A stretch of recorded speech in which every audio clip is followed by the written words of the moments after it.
From 1966 to 1999, military rule Nigeria for about 33 years. Some generals just touch power small, while others sit down for the office well.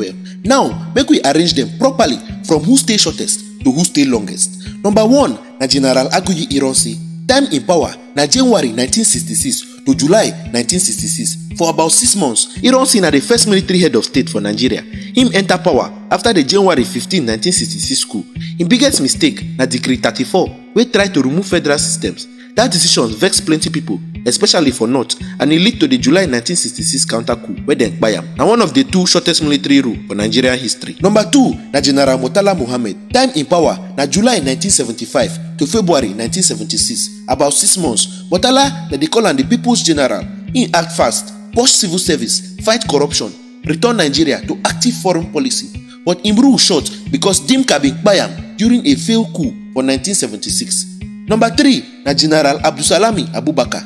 In time for power na June 1998 to May 1999. Na about 11 months. Abdulsalami enter power after Abacha kpai suddenly for office. Him own mission clear: return Nigeria to democracy. Na under am Nigeria get the 1999 elections and civil rule return. Na him be the last military ruler wey rule Nigeria. Number 4 na General Muhammadu Buhari military era. Time in power na December 1983 to August 1985. About 1 year and 8 months. Buhari bin come through coup wey overthrow Shehu Shagari. In government bin strict well. War against indiscipline, tough economic policies, but him style too hard and fellow soldiers overthrow am. Number 5 na General Olusegun Obasanjo military era.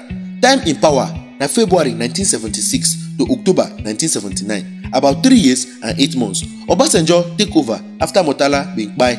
He complete the transition plan and hand over power to civilians for 1979. Na him be the first military ruler wey willingly hand over power. Number 6 na General Sani Abacha. Time in power na November 1993 to June 1998. Na about 4 years and 7 months. Abacha take over power after Ernest Shonikan interim government bin fail. Him rule na fear, repression, arrest, execution and looting. But na under am Nigeria bin still get oil money boom.